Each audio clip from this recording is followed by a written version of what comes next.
Coming up this week on Talk with Audrey, Jerry Carley, President and CEO of Benedictine. He's a senior care expert, and we're going to talk about how to speak to our elderly parents about the benefits of living in a community. Jeremy Walters, Sustainability Ambassador for Republic Services, has some of the myths and truths about recycling and what really happens to plastic bottles when you toss them in the recycling bin. David Sampson, President and CEO of the American Property Casualty Insurance Association, and Dr. Kimmy Barrett, Wildfire Research and Policy Analyst at Headwaters Economics, talk to me about the extreme risk of wildfire in the U.S. and why it's important to take steps that will enhance the resilience of your home and business. And then beauty trends expert Valerie Greenberg is here with unique fragrance ideas for all the personalities on your holiday gift list. It's all coming up this week on Talk with Audrey. Insightful, intelligent, and inspiring conversations and information to help you improve the quality of your life. It's all about the business of living. I'll be right back after this. You're watching Talk with Audrey. Welcome back. November is a month to recognize the amazing caregivers across America. It's also important that caregivers know that they don't have to go it alone or feel overwhelmed, and that there are resources available, including senior living options, that they can consider for their loved ones. Joining me to talk about modern senior care and the best way to start that conversation with your loved ones about planning ahead, Jerry Carley, President, CEO of Benedictine, is a senior care expert, and we're going to talk about it. Welcome. Thank you, Audrey. I appreciate your time. And thank you for joining me. So there's been a lot of talk about caregiving for our elders and what we need to do, how we need to set things up, and of course have those conversations. But senior living has changed over the years. Can you tell us about some of the myths that people have heard about?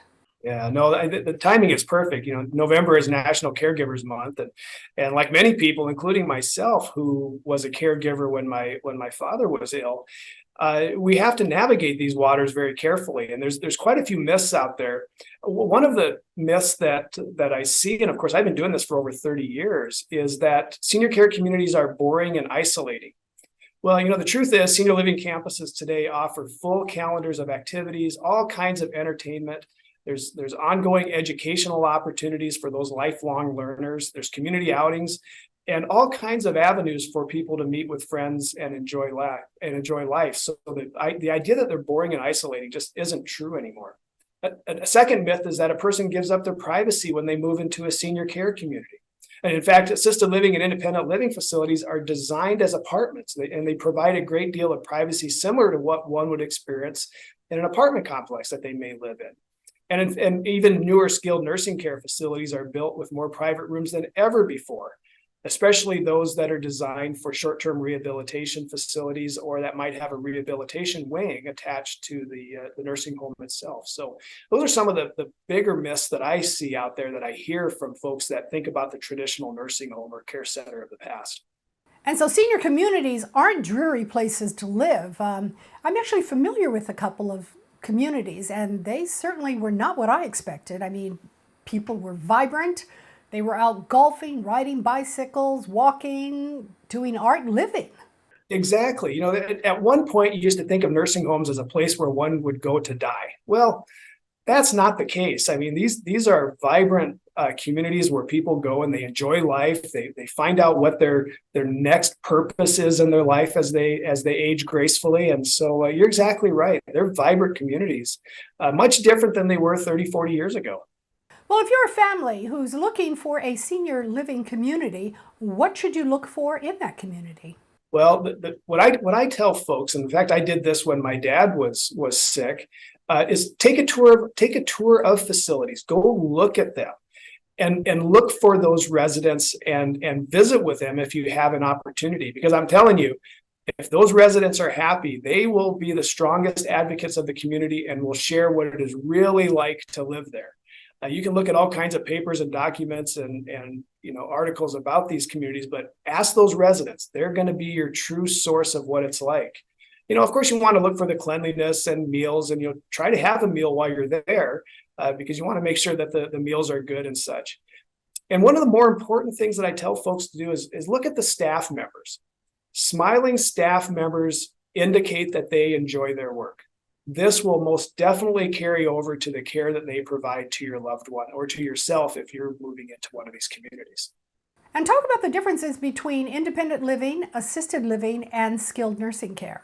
Yeah, sure, Audrey. There are quite a few differences amongst the three care levels that are mentioned. First of all, with the independent living, these are really for individuals that are generally active and healthy.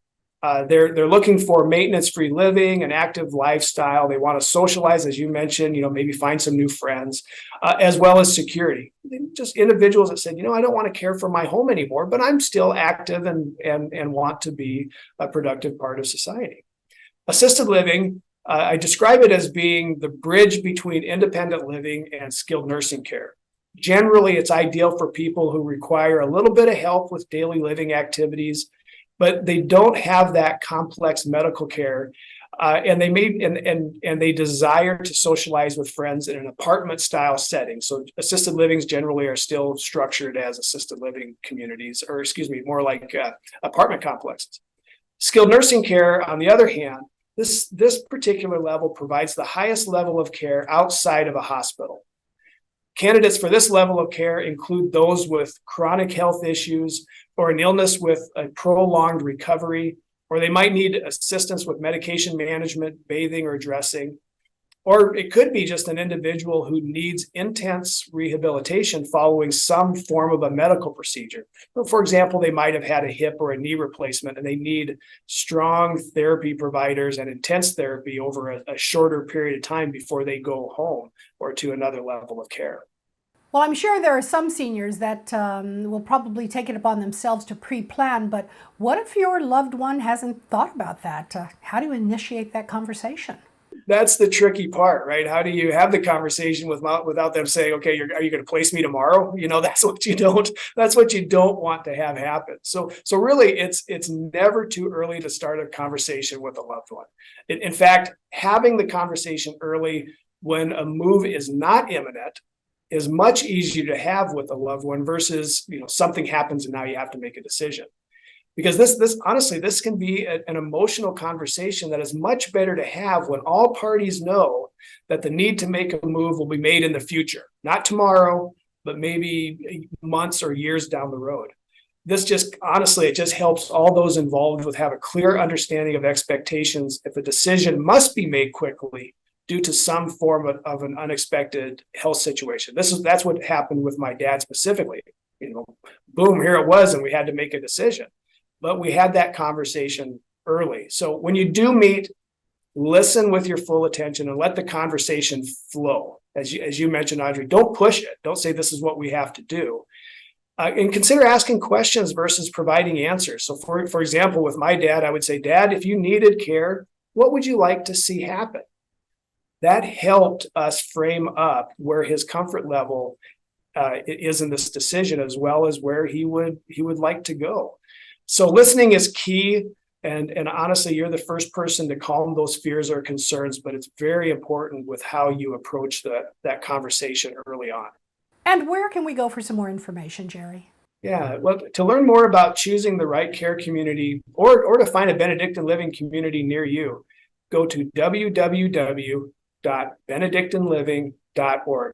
You can find all kinds of resources there, not only about Benedictine, but some resources to help you choose the right care community, senior living community for you or your loved one in the event that you need to do some research around that particular topic.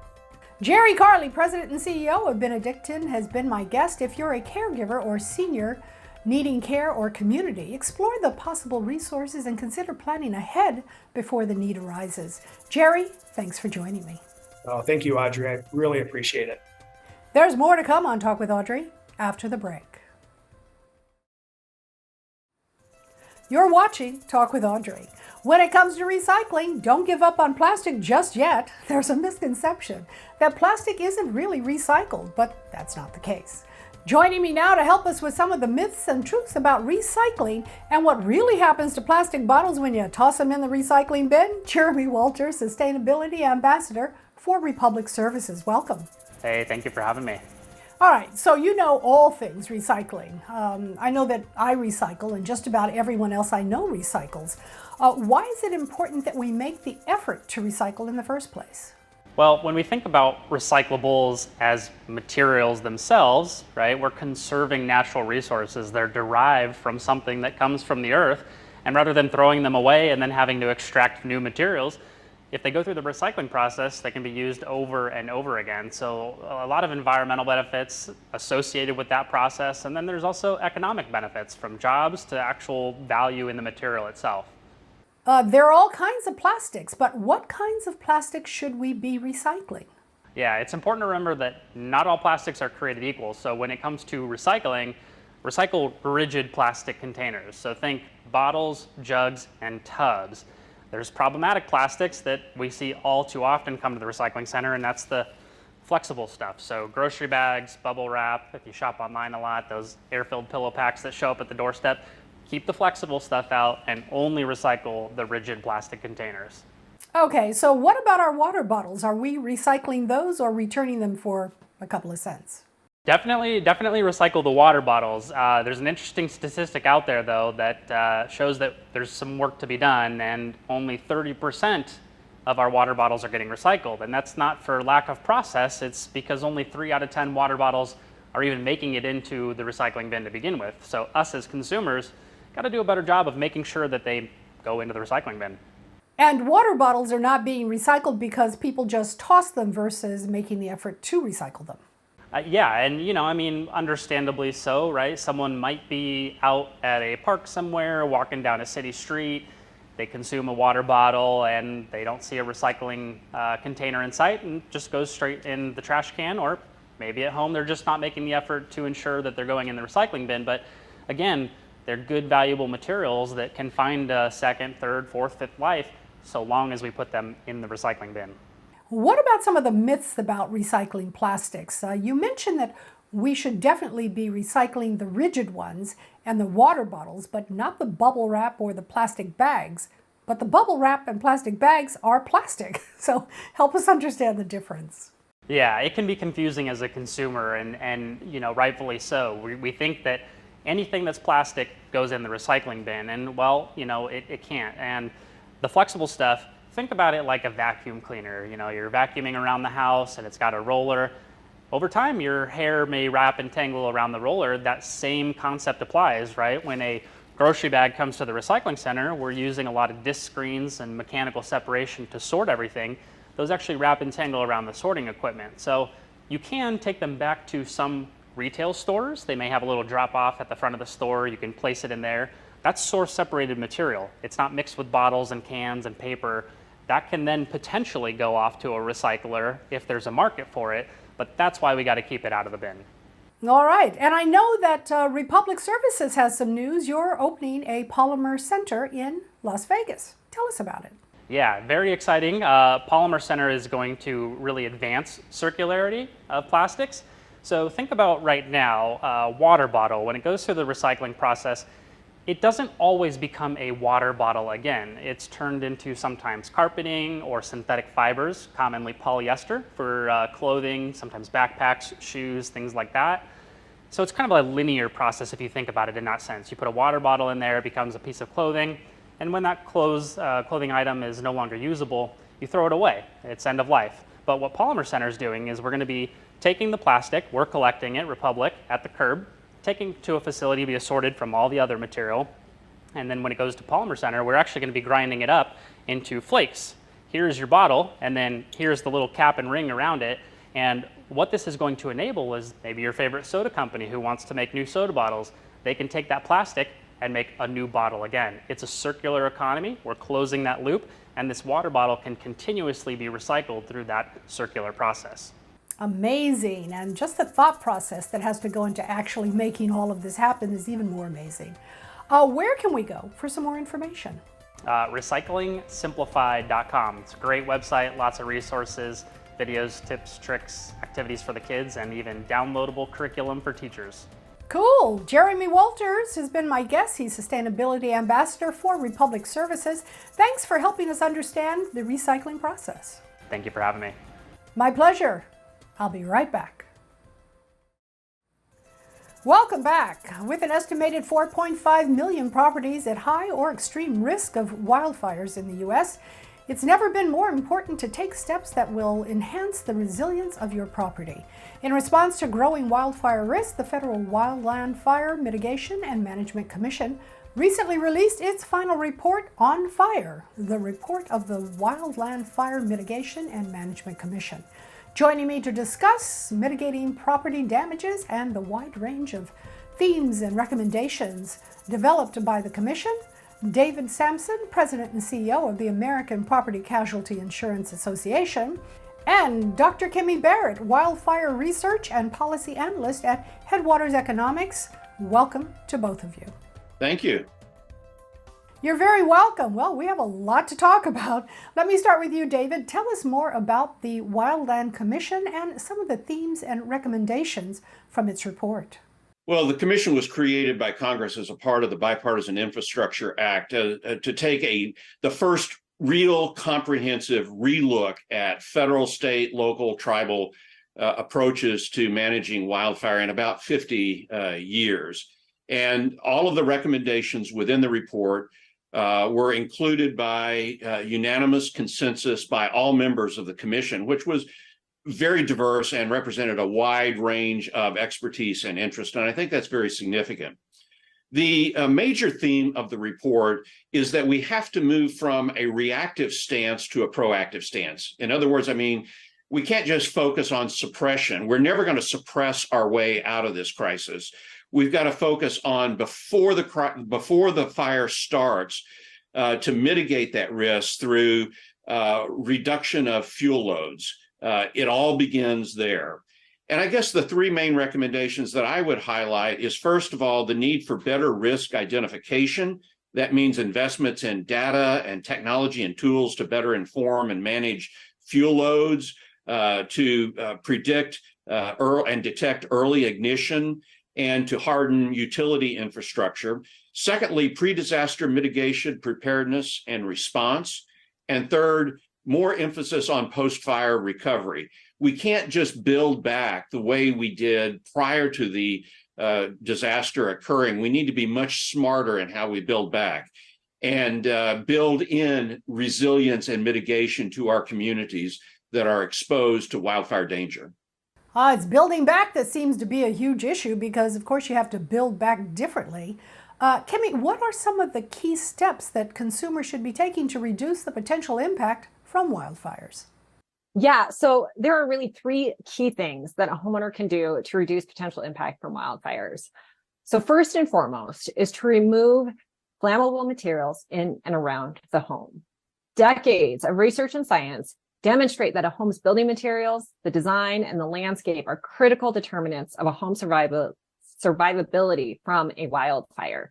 And so by reducing the amount of flammable surface area on the property and home itself, you're minimizing chances of the home burning from embers and individual spot fires. This is really important. And of course, it needs to be complemented by broader neighborhood compliance, neighborhood planning, community efforts, and fuels reduction as well. But second to that is to talk with your neighbor. Because if one home is fully mitigated, but the neighborhood is not itself, then the entire exposure is still increased. And so it's really important to discuss that these similar mitigation actions and risk reduction strategies are applied home to home across the neighborhood.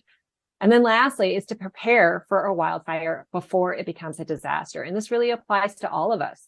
So this is getting and ensuring that you have adequate air filtration systems, that you have an evacuation plan, that you've met with your fire district and had a site level assessment performed. And then, of course, speaking with your insurance provider. It's really important that all of us anticipate this increasing risk and that we've done all that we can with our neighbors and with the community at large to minimize the worst outcomes. Well, David, I know, of course, that when you're rebuilding and even when you're mitigating your risk, insurance is going to come into play. So what preparedness steps can be done from an insurance perspective to prepare for wildfires? Well, building off what Kimmy just said, is create a 5-foot safe zone around your house, no combustible material. Secondly, retrofit your house by